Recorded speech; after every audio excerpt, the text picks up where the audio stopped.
کوثر مظہری صاحب، اساتذہ اکرام، اور مجھے ان دو شیلاؤں کو خواتین کہتے ہوئے ذرا مجھے اچھا نہیں لگتا ہے. خواتین کا تصور ذرا وہ رسیلا ہوتا ہے، اس لیے یہ طالبات ہیں، اس لیے ان کو طالبات کے نام سے یاد کر رہا ہوں. آپ سب نے مجھے یاد کیا، اور خاص طور پر یہ میموریل لیکچر کیونکہ ایک تاریخی لیکچر ہے اور ہر سال یہاں منعقد ہوتا ہے. میں ان کی محبت ہے کوثر صاحب کی اور شعبے کی عنایت ہے کہ مجھے اس لائق سمجھا اور مجھے یاد کیا. میں یہ بھی بتانا چاہوں گا کہ میری ایک کمزوری یہ ہے کہ میں صرف اسپیس ڈھونڈتا ہوں. میری جو بھی تحریر ہے یا جو میری کتابیں ہیں تو میں ان موضوعات پر خاص طور پر میری توجہ ہوتی ہے جن پر لکھا نہیں گیا ہے یا کم لکھا گیا ہے یا جو بہت مشکل ترین ہیں. میں مشکل پسند ہوں، اس لیے آج بھی مجھے وہ یاد آتا ہے ایک کہاوت کہ بندر بوڑھا ہو جائے گلاٹ لگانا نہیں بھولتا. جب یہ بتا رہے تھے کہ آج بھی میں لکھ رہا ہوں تو میں تو گلاٹ لگانا بھولتا نہیں ہوں. میرا قلم جو ہے وہ برابر سفر میں روا رہتا ہے اور ہمیشہ مجھے پکارتا رہتا ہے کہ ابھی آپ کو اور لکھنا ہے، ابھی آپ کو اور لکھنا ہے.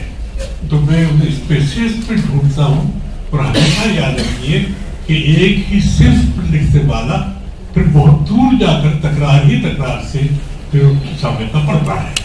اس وجہ سے میں اسلاف بھی بدلتا ہوں، کبھی ڈرامے کی طرف نکل جاتا ہوں، کبھی خاکوں کی طرف نکل جاتا ہوں، کبھی شاعری کی طرف نکل جاتا ہوں. یہ ایک اپنے سفر کے جو سنگمیل ہیں اور اس میں یہ بھی ذہن میں اتنی لچک ہونی چاہیے کہ وہ دوسرے اثرات کو قبول کرتے ہوئے وہ اس کا حق بھی ادا کر سکے. تو میں اکثر یہ دیکھتا ہوں اور یہ میں نے محسوس کیا ہے کہ ہم ایک ہی صرف میں جب لکھتے ہیں تو پھر ایک وقت آتا ہے کہ ہم صرف تکرار ہماری تحریروں میں ہوتی ہے، چاہے وہ شاعری ہو یا کوئی اور صرف ہو. بہرحال یہ جو جس مضمون کا ذکر کیا ہے انہوں نے، تو جیسا کہ میں نے عرض کیا کہ میں مشکل پسند ہوں. میری تنقید بھی ایک تو اس میں بھی کچھ مشکل پسندی کے آثار اس میں آپ کو نظر آئیں گے کہ میں مشکل موضوعات پر چاہے وہ مغرب کے ہو یا وہ مشرق کے ہو، میں مشکل موضوعات کو ہی ترجیح دیتا آ رہا ہوں اور سہل پسندی مجھے نہیں آتی. یہ جو مضمون ہے یہ میرا خیال ہے ابھی تک تو اس موضوع پر لکھا نہیں گیا ہے، اور جو اس لیے اس کی طرف توجہ ہوئی کہ انٹر ڈسپلنریٹی یعنی بین العلومیت مختلف زبانوں میں اس میں بحث جاری ہے.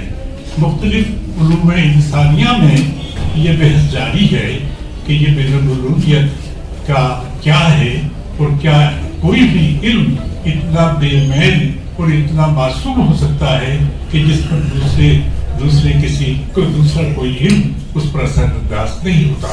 یاد رکھیے کہ یہ تخصیصات صرف 19ویں صدی تک قائم نہیں تھی کہ علوم انسانیہ کی تخصیصات قائم ہو رہی تھی اور اس میں یہ سمجھا جا رہا تھا کہ ہر علم ایک اپنے سیلف کنٹینڈ ہے، یعنی وہ خود مکتفی ہے، اس پہ وہ اور دوسرے علم ایک دوسرے سے مختلف ہے.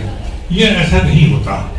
ہر علم سے مثلا فلسفہ ہی ہے، اب فلسفے سے دیکھیے نفسیات بھی نکل کر آئی، جمالیات بھی نکل کر آئی.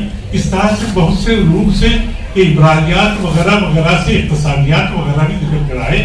تو یہ ہر علم سے کی نال کہاں جڑی ہوئی ہے بہت مشکل اسے سمجھنا ذرا مشکل ہوتا ہے. اس لیے اس کی کوئی دال ہی نہیں ہوتی. بلکہ ہر علم ایک دوسرے سے اثر قبول کرتا ہے، ایک دوسرے پر اثر انداز ہوتا ہے، ایک دوسرے سے اپنے اندر توسیع پیدا کرتا ہے.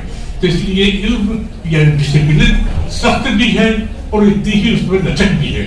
ڈسپلن ہی سختی کے معنوں میں ہے. ڈسپلن آپ کہتے ہیں ڈسپلن کرو، طلبا سے کہتے ہیں یہ سختی رہتی ہے اس میں. اگر اسکول کے بچے ہوتے ہیں تو ڈسپلن کی وجہ سے انہیں سزا بھی ملتی ہے.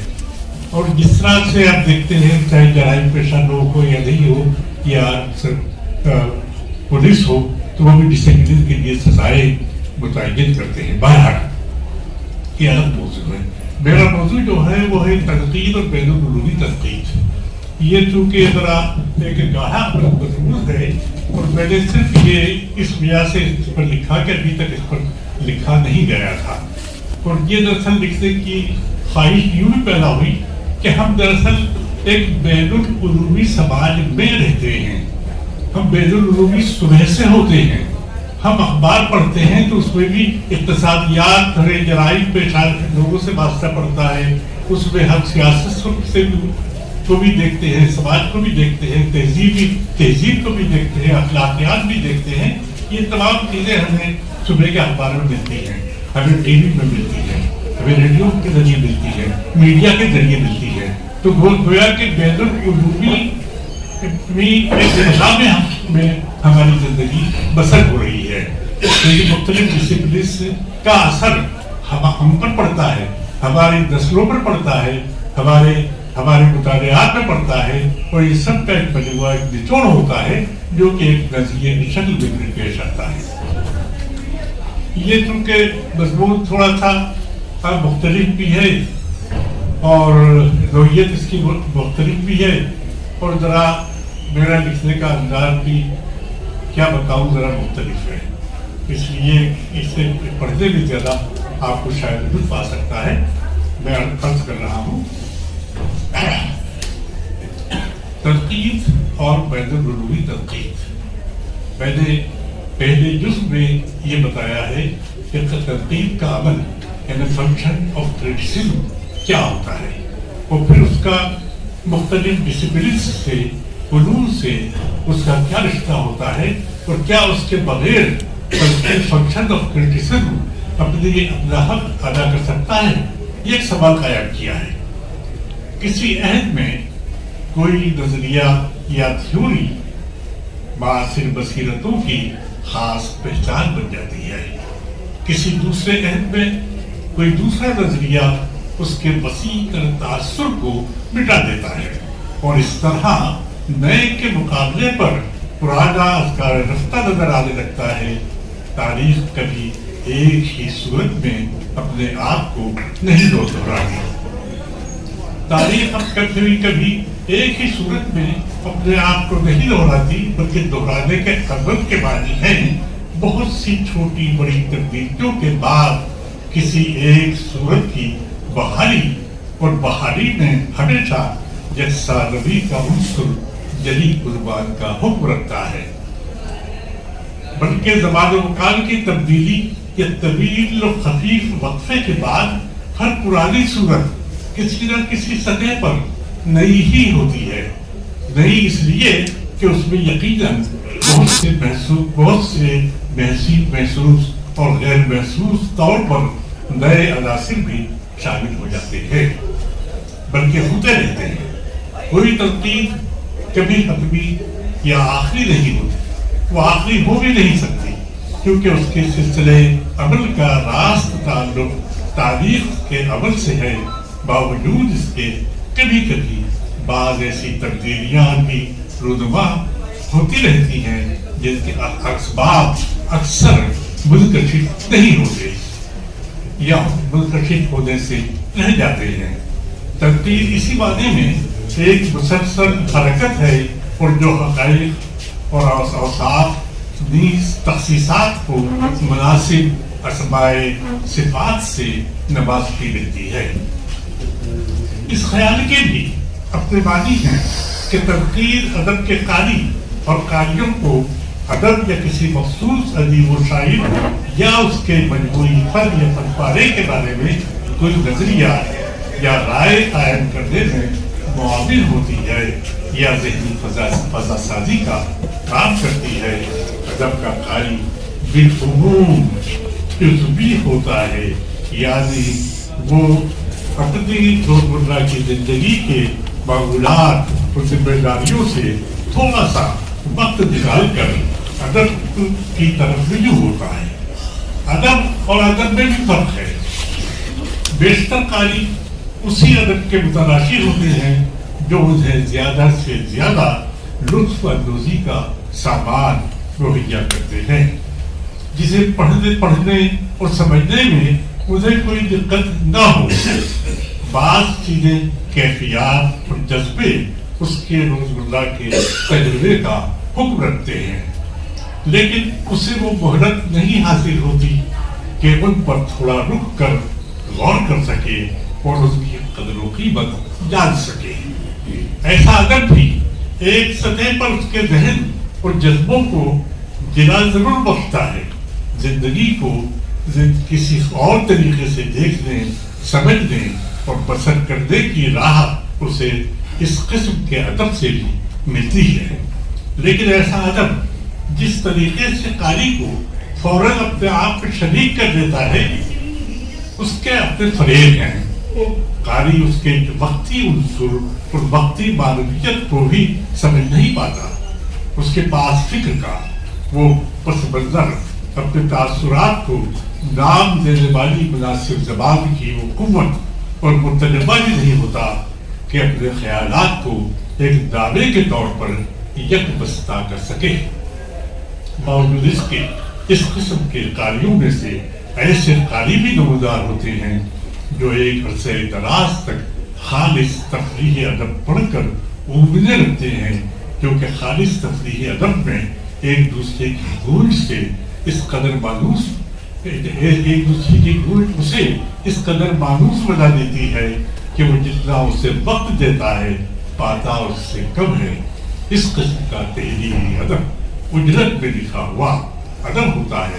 تکرار، سنسری خیزی، سستی جذباتیت، فہم عامہ سے تطبیق کا رویہ، قاری کی توقعات پر پورا اترنے کی للک اور بیتابی، تکمیل کی جستجو، تحریر میں نظم و ضبط کی طرف سے بے پرواہی، تخلیقیت کا فقدان وغیرہ ایسے امور ہیں جو اسے ایک خاص سطح سے اوپر اٹھنے نہیں دیتے. میں یہ عرض کرنا چاہتا ہوں کہ ہم پہلے تفریحی ادب پڑھتے ہیں، اس کے اپنے فائدے ہیں. تفریحی ادب سے ایک راہ جاتی ہے کہ جو ہم میں بلوغت آتی جاتی ہے، ہم اپنے دوسری ایسے ادب کی طرف رجوع ہوتے ہیں جو ذرا مشکل ہوتا ہے، جو گہرا سے زندگی کا حامل ہوتا ہے. میں نے خود نبی کی رات سے ابن صفی کو پڑھنا شروع کیا تھا، اور ایک جب نوازے کا وہ کتاب آیا کرتی تھی، اور وہ ابن صفی رات دن ہم اسے ایک بار، دو بار، تین بار پڑھا کرتے تھے. اس سے فائدہ یہ ہوا کہ ہماری زبان آپ ہی آپ اور زیادہ ہم اس کا علم حاصل کرنے لگے. فکشن کی زبان کا علم حاصل ہوا. ابن صفی نے ہمیں سکھایا کہ زبان کیا ہوتی ہے. ابن صفی کی وجہ سے ہم میں دوسرے ادب کی طرف بھی ہم پھر رجوع ہوئی. اس لیے آپ یاد رکھیے کہ تفریحی ادب کی بھی اپنی جگہ اہمیت ہے، جو ہمیں پڑھنے کی کیا ایک لالچ دیتا ہے اور ہمیں پڑھنے کی طرف باعث کرتا ہے اور ہماری عادت پر شامل ہو جاتا ہے پڑھنا، اور ہمیں قاری کی حیثیت سے ہم اپنا سفر جاری رکھتے ہیں.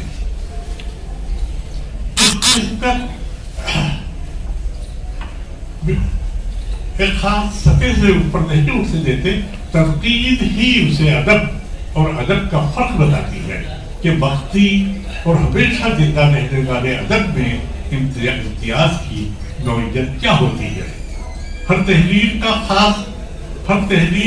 حاصل یعنی الٹیمیٹلی ہر تحریر کا حاصل الگ کیوں ہوتا ہے؟ ان کے درجات میں اختلاف کیوں کر واقع ہوتا ہے؟ ایک تحریر کی وجوہ سے ہمیں بار بار قرأت کے لیے اکساتی ہے، وہ لطف اندوز بھی کرتی ہے، بے چین بھی کرتی ہے، اور ہمیشہ کسی نہ کسی نئے زاویے سے ہم سے دوچار بھی ہوتی ہے، اور ہر بار ہماری یادداشت سے پھسل بھی جاتی ہے۔ وہ ایک چھلاوہ ہی ہوتی ہے، ہر نکات کے لیے اس کے معنی مختلف ہوتے ہیں۔ تجربہ یہی بتاتا ہے کہ قاری مختلف قاری تخلیق سے تنقید کی طرف جاتا ہے یا تنقید سے تخلیق کی طرف۔ تجربہ کا کام ضرور کرتی ہے، لیکن وہ ہمیشہ ایسا نہیں کرتی۔ اکثر نقادوں کا سب سے بڑا عیب بھی یہ ہوتا ہے کہ وہ ہمیشہ اپنے ذوق میں مبتلا رہتے ہیں۔ ان کی انانیت زدگی انہیں ایک خاص دائرے سے باہر کھلی فضا میں غور کرنے کی مہلت ہی فراہم نہیں کرتی۔ وہ برخود غلط تصورات کے نشے میں سرشار، خود کو راہ راست ہی پر نہیں سمجھتے، اپنی نیک نیتی کا ڈھونگ بھی اتنے اعتماد کے ساتھ رچاتے ہیں کہ دوسرا آنند فانند ان کے روبداد میں آ جاتا ہے، اور پھر ان کے ارشاد کے آگے سر تسلیم کرنے ہی میں اپنی عافیت سمجھنے لگتا ہے۔ اس طرح کی صورتحال سے کوئی دور عالی نہیں ہے۔ شدت اور درجے میں فرق ہو سکتا ہے، جیسا کہ ہمارے زمانے میں جہاں اعلیٰ درجے کی تنقید کی مثالوں کی کمی نہیں ہے، وہیں ایسی مثالیں بھی واقع ہیں جو رہنمائی کم، گمراہی زیادہ کرتی ہیں، تنقید فضا سازی اور ذہن سازی سے زیادہ اپنے امداد اور اپنے تشخص کے تحفظ میں زیادہ سرگردہ ہے۔ ایک سطح پر خود فنا پذیری سیلف ڈسٹرکشن کا وہ عمل جو فنکار کو اس کی ذات سے بلند درجہ تفویض کرتا ہے، نقاد کے نزدیک اس کے کوئی معنی نہیں ہوتے، کیونکہ نقاد تسلیم ذات کا گویا ہوتا ہے، نہ کہ اطلاق ذات کا۔ ہم سبھی جانتے ہیں کہ ترسیل کے عمل میں زبان ایک بنیادی کردار ادا کرتی ہے۔ تنقید کی زبان جتنی وارودی اور علمی ہوگی، اتنا ہی وہ قاری سے ذہنی یگانگت پیدا کرنے کی اہل ہوگی۔ یہ ضرور ہے کہ تنقید کی زبان چونکہ علمی اور کسی حد تک فلسفیانہ نوعیت کی ہوتی ہے، اس لیے قاری کے لیے وہ ایک مسئلہ ضرور بن سکتی ہے جو ادب سے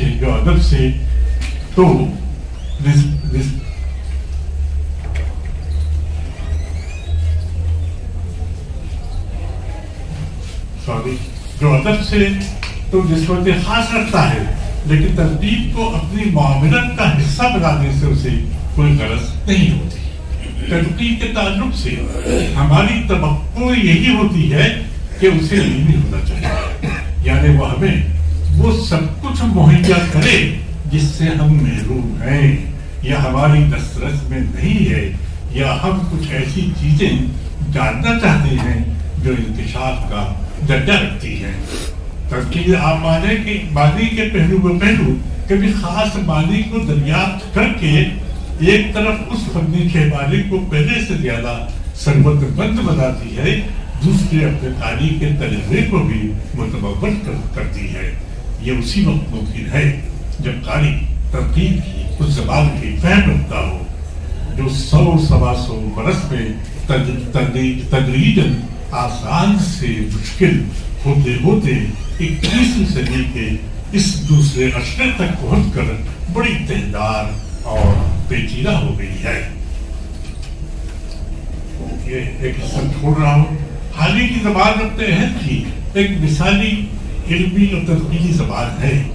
اس زبان کو احتشام حسین، کریم الدین احمد، آل احمد سرور، ممتاز حسین، محمد حسن عسکری، شمس احمد فاروقی، گوپی چند نارنگ اور وزیر اعلیٰ کی تنقید کی زبان کے پہلو رکھ کر دیکھیں تو پتہ چلے گا کہ حالی بہت پیچھے رہ گئے ہیں۔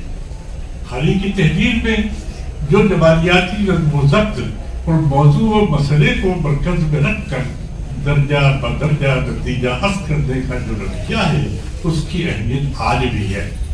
تاہم تنقید کی زبان وقت کے ساتھ بے حد مجرد ہوتی جا رہی ہے، ایبسٹریکٹ ہوتی جا رہی ہے. اس میں کئی علوم کی اصطلاحات رچ بس گئی ہیں. مغرب کی ترقی یافتہ زبانوں میں جن علمی، ادبی اور تنقیدی تصورات نے نشو و نما پائی ہے، انہیں پوری طرح اپنے فہم کا حصہ بنانے میں جو دشواریاں واقع ہوتی ہیں وہ اپنی جگہ، لیکن اس سے بڑی دشواری ہماری زبان میں ان کی ترجمانی ہے. اردو تو ایک طرف، دریغا کے جو انگریزی ترجمے ہیں ان کے بارے میں بھی یہی کہا جاتا ہے کہ وہ بھی اغلاط سے پاک نہیں ہے. میں کسی اردو ترجمے کی بات نہیں کر رہا ہوں. میری ترجمہ اردو کا وہ سارا تنقید ادب ہے جس میں مغرب سے بہت کچھ عکس کیا گیا ہے، اور یہ سلسلہ پورے زور و شور کے ساتھ جاری بھی ہے. ہماری تنقید کی زبان میں غالباً پیچیدگی کا ایک سبب یہ بھی ہے. دوسرا، انگریزی جملوں اور عبارتوں کی ساخت نے بھی ہمارے نسلی اسالیب پر کافی گہرا اثر قائم کیا ہے. انگریزی علمی زبان بے حد مجرد اور دقیق ہے، جو علمی ہی نہیں بین العلومی بھی ہے. انگریزی میں ترکیب لکھنے والا یہ مان کر چلتا ہے کہ اس کا قاری بہت سی جلدی باتیں پہلے ہی سے جانتا ہے. کئی نسلوں کا سلسلہ ہے جو عمومی جلاکاری سے گزر چکا ہے. تخلیقی ادب کے ساتھ تنقیدی ادب کو پڑھنا اس کے معمولات کا ایک حصہ ہے. وہ اس سے لطف لیتا ہے، مزید علم حاصل کرتا ہے اور سوال قائم کرتا ہے. ہمارا قاری کبھی کبھار تنقیدی ادب کو پڑھنے کی ضرورت کرتا ہے، اس لیے وہ اس چیز سے بڑی حد تک بے خبر رہتا ہے کہ تنقید کی زبان اب ارتقاء کی کس منزل پر ہے، اور اپنی بے خبری کے باعث تنقید اور اس کے درمیان کس قدر بعد پیدا ہو گیا ہے. یہ بعد اس وقت کم سے کم ہو سکتا ہے یا دور ہو سکتا ہے جب تخلیقی ادب کے ساتھ تنقیدی ادب بھی اس کے قاریانہ معمولات کا حصہ بن سکے. زندگی اور فطرت کے بارے میں جو دریافتیں عمل میں آتی رہتی ہیں اور جو مزید دریافتوں کے لیے اکساتی ہیں، انہیں آگاہیوں کو سربت بند کرنے کی غرض سے ایک تنظیم دی جاتی ہے. اس قسم کی تنظیم عام خاص دریافتوں، معلومات اور آگاہیوں میں جو انتشار اور بے ترتیبی ہے اسے دور کر کے ایک مرکز پر لانے کی صحیح کرتی، بلکہ انفرادی اور اجتماعی احساسات کو اثر نو مرتب بھی کرتی ہے اور تہذیبی تلاش خاص کا کام بھی انجام دیتی ہے. دریافتوں اور آگاہیوں کی تنظیم کا عمل اسے ایک ڈسپلن یعنی شعبۂ علم میں بدل دیتا ہے. پانی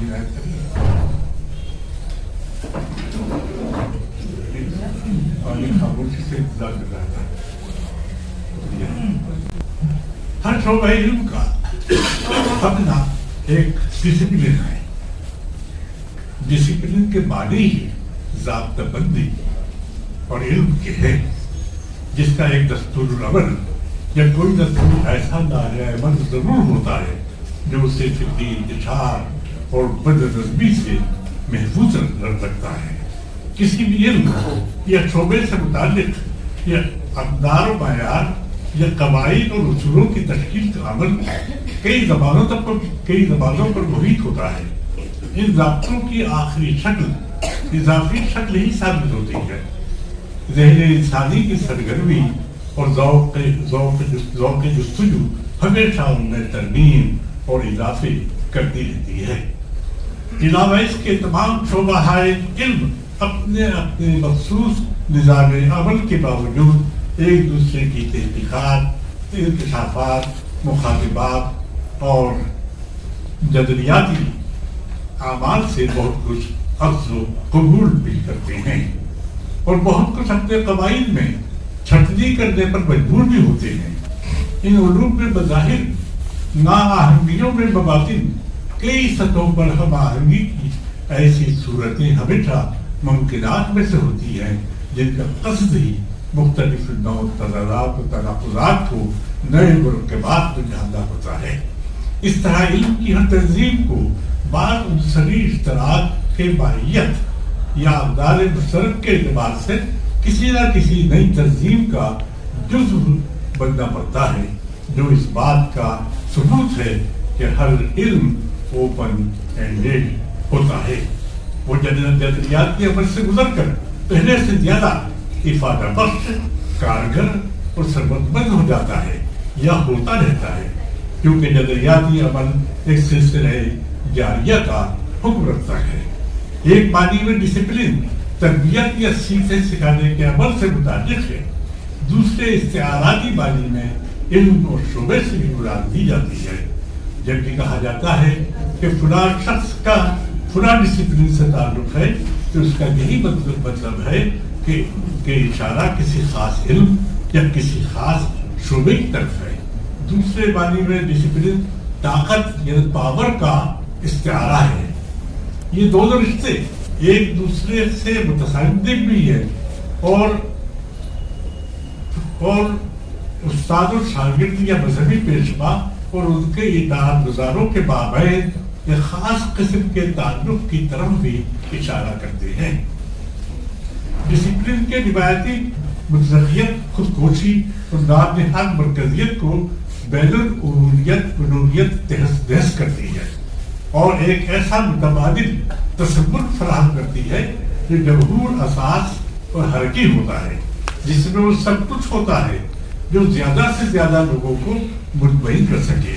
اسی لیے 20ویں صدی میں اکادمیاتی سطح پر جہاں شعبہ علوم کے حدود اور درجہ بندی کے تعین کی مسائی تیز تر ہوئی ہیں، ان حدود اور درجہ بندیوں کو اضافی اور عارضی بھی قرار دیا جا رہا ہے، کیونکہ انسانی فکر کی جدلیت ہمیشہ علم کی نئی تنظیم و تشکیل کا تقاضا کرتی ہے، جو جبر کی صورت بھی ہے اور جسے بالآخر بین العلومیت میں ضم ہو جانا ہے.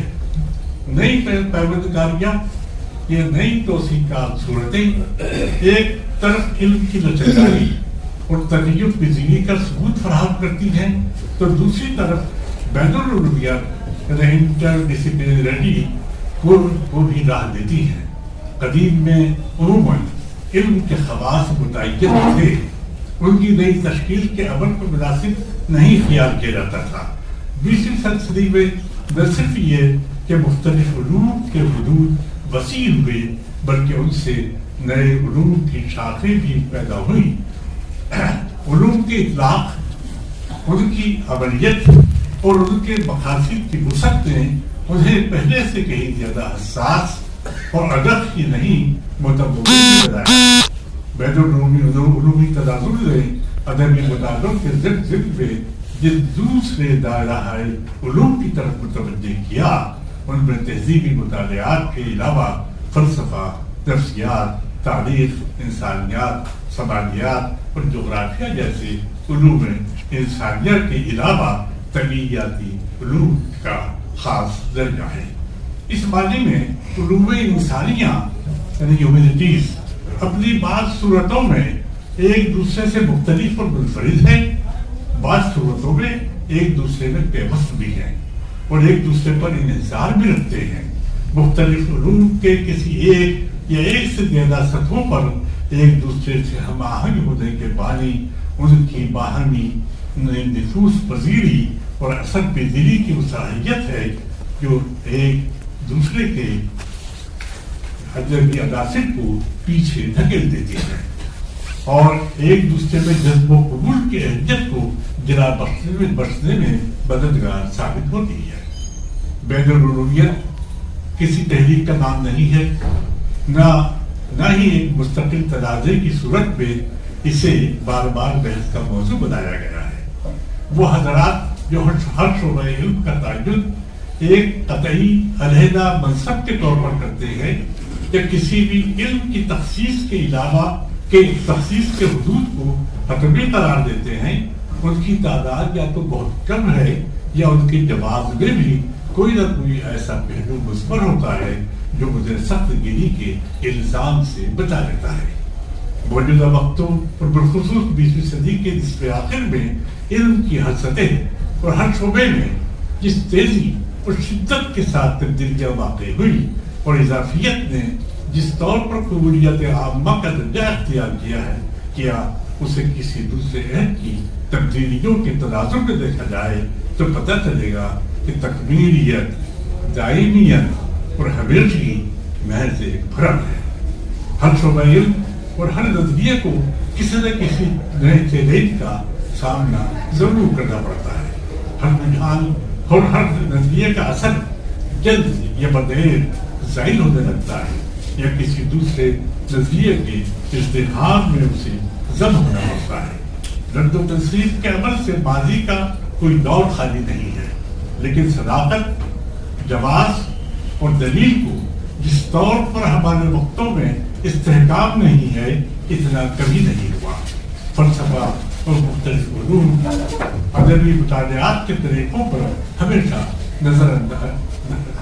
اثر انداز ہوتے رہے ہیں۔ موجودہ ادوار میں مختلف نو نظریات تناظر میں روایتی طریقے مطالعے کو کئی قسم کے چیلنج کا سامنا ہے۔ نظام بدیہیات تو ادبی مطالعے کا بہت ایک پہلو ہے جس کے اپنے حدود، اپنا اختصاص ہے۔ اس کے برعکس ادبی مطالعے کو ایک وسیع تناظر عطا کرنے والے ان تصورات و نظریات کی زیادہ اہمیت ہے جن کے انکر کسی دوسرے شعبہ علم سے پھوٹے ہیں۔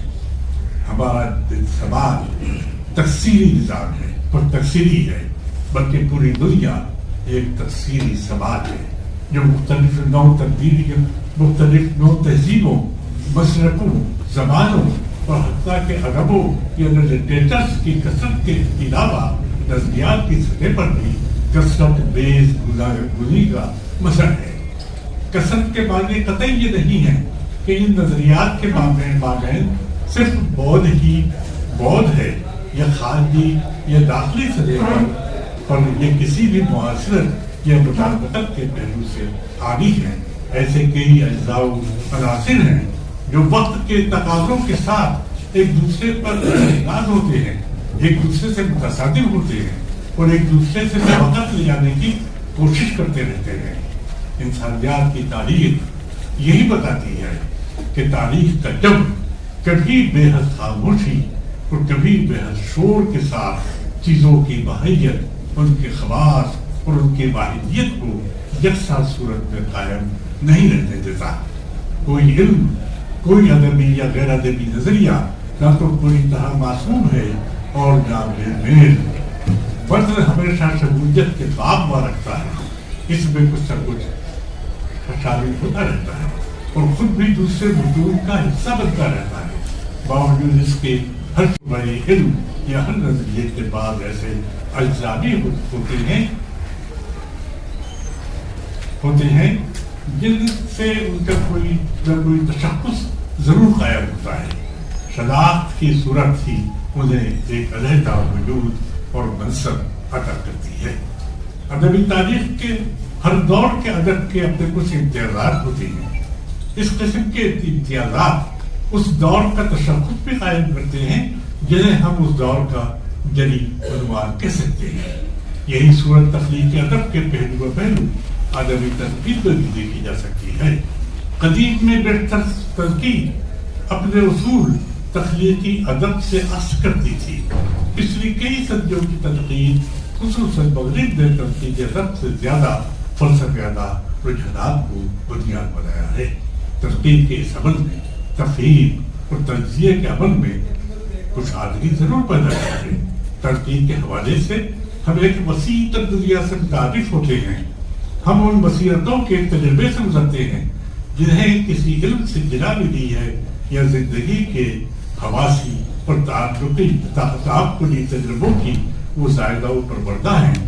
حد وہاں قائم ہو جاتی ہے جب ادبی تنقید گویا کسی علم کی تشکیل کا منصب ادا کرنے لگتی ہے اور خود تنقید نگار کے تخیل کی سرگرمی مان پڑ جاتی ہے۔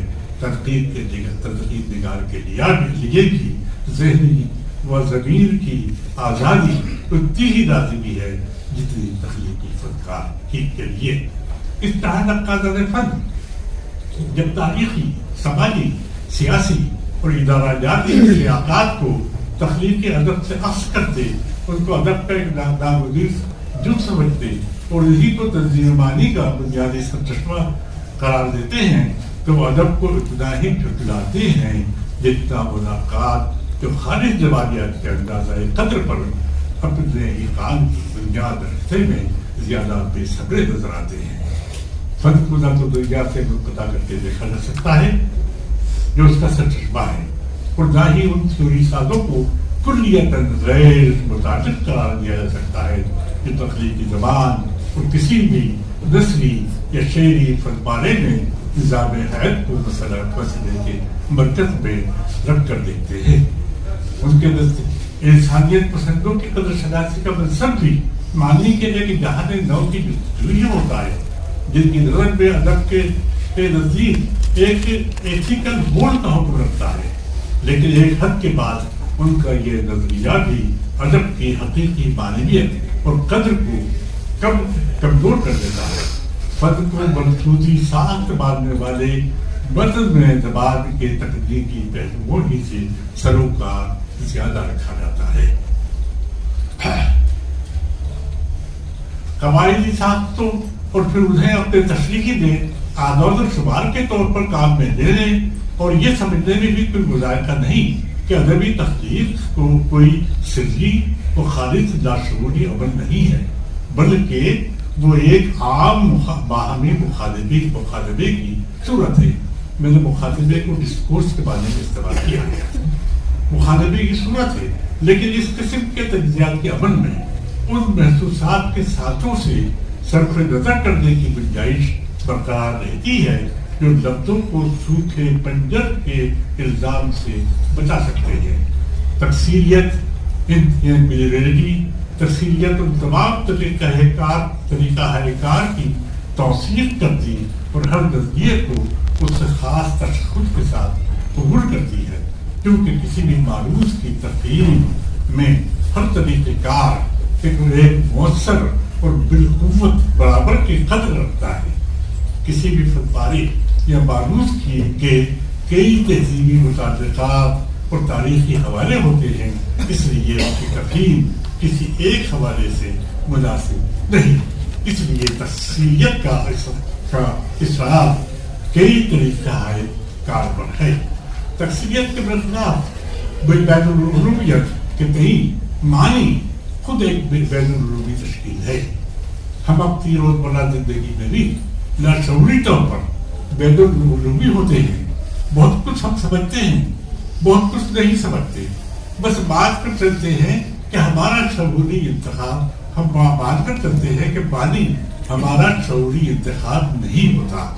بین العلومیت تمام نظریات اور تمام علوم کے حدود رسا و اثر کو تسلیم کرنے کے باوجود انہیں اپنے میں حل کر کے جس ترکیبی صورت میں متشکل ہوتی ہے اسے بین العلومی کہتے ہیں. اس لیے بہرحال بہت سے تقریباتی رویوں کو قبول کر کے چلنا ہماری مجبوری ہے، کیونکہ ہر رویہ اپنے طریقہ کار کا تعین کرتا اور اپنے طور پر تاریخ مقرر کرتا ہے. اس لیے طریقہ کار میں تنوع اور کثرت کا پیدا ہونا ایک لازمی امر ہے. تکثیریت اسی معنی میں کسی بھی اعلیٰ اور مثالی طریقہ کار یعنی سپر میتھڈ کے تصور کو رد کرتی ہے. بین العلومیت بھی یہ تسلیم کرتی ہے کہ مختلف لوگ اپنے ذہن میں چیزوں اور معروضات کا ایک علیحدہ تصور یا خاکہ رکھتے ہیں جو اس کی اپنی دلچسپیوں، رویوں اور کسی علم سے حاصل شدہ تجربوں کا مظہر ہوتا ہے.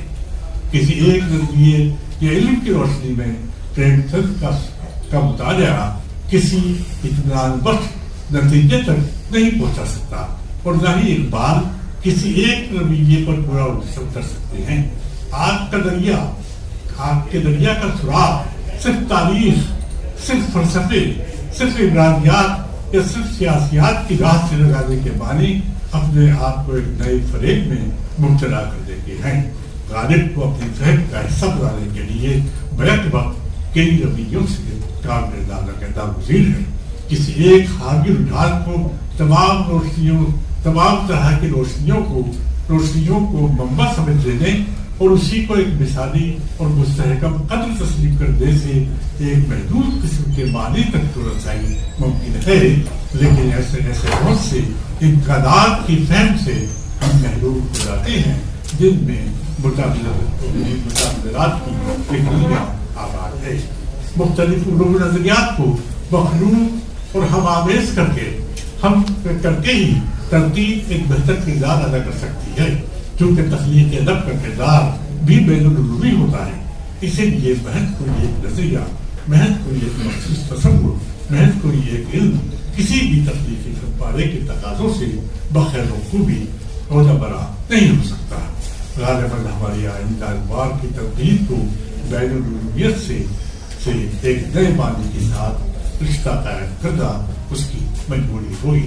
اس ضمن میں ایک راہ ادب کی سماجیات سے اور دوسری تہذیبی مطالعوں سے ہو کر جاتی ہے. بین العلومی عمل کے تحت سماجیاتی تصورات اور مستمرات و مواد کا اطلاق ادب پر کیا ضرور جاتا ہے، لیکن یہ عمل دوسرے علوم انسانیہ اور سماجی علم کے مستمرات سے ترکیب پاتا ہے. یہی نہیں، ادب کی سماجیات میں جمالیاتی پیچیدگی کی تفہیم اور تجزیے کا ایک خاص مقام ہے. اس کے نزدیک ادب کلچر کا ایک خاص زمرہ ہے، لیکن ادب کی یہ تخصیص سماجیاتی معنی کے ساتھ مشروط ہے. اصل ادب کی سماجیات ایک مرکب ہے جو بہترین تحلیلی سماج کے بارے میں معلومات افزا سماجی عناصر کے ساتھ متنی اور ادبی تنقید کی نظری بصیرتوں سے تشکیل پاتی اور عمل تفہیم میں متنی نزاکتوں اور باریکیوں کو بھی ایک ہی سطح پر رکھتی ہے. کیونکہ ہر متن، یا یہ کہیے کہ ادبی متن، اپنی بعض منفرد خصوصیات رکھنے کے باوجود دوسری سماجی ساختوں میں سے ایک سماجی ساخت ہے. سماجیاتی مطالعہ چونکہ بین العلومی مطالعہ ہے، اس لیے اس کے تحت تفہیم میں بیک وقت کئی دوسرے تفہیمی طریقوں کو ایک واحدے میں ڈھال کر کام لیا جاتا ہے. اس کے برعکس تفصیلی طریقے تفہیم میں یہ نہیں کیا جا سکتا کہ دور راشد کی کسی نظم یا شمس الرحمن فاروقی کے دعوی کئی چاند سے سر آسما کی تفہیم میں سماجیاتی تفہیمی طریقہ کار اور ادبی و جمالیاتی تفہیمی طریقہ کار کو ایک ساتھ عمل میں لایا جائے. فاروقی کے دعوی کی شروع سے آخر تک جو لسانی اور ساختی تنظیم ہے، اس کا تعلق جمالیاتی حیثیت کے سروکاروں سے ہے. دوسرا وہ بنیاد اور وہی پہلو ہے جو بدن کے تحت اندر تہذیبی، تاریخی اور عمرانی سروکاروں سے تعلق رکھتا ہے. بہت سے تاریخی کرداروں کو اثر نو خلق کرنے کا وہ رویہ جو ان کرداروں کو ایک نیا جمالیاتی نظم ادا کرتا ہے اور ان کے نفسی وجود کو ایک نئے معنی فراہم کرنے کے درپے ہے، تاریخ کو ایک نئی اور نامانوس تاریخ میں بدل دیتا ہے. اس طرح تاریخ کی تاریخیت قرۃ العین کا مقصود ادب تھا. بالکل اسی طرح فاروقی کے ناول کا بنیادی مقصود ادب تاریخ کی تاریخیت ہے، جس میں سماج اور تہذیب کے سارے متبادل و متغیر اجزاء شامل ہیں. فاروقی کی زبان خود لسانیاتی اور ایمانیاتی تفہیم کی متقاضی ہے، جو 20ویں اور 21ویں صدی کے محاورے سے ایک علیحدہ تصور پیش کرتی ہے.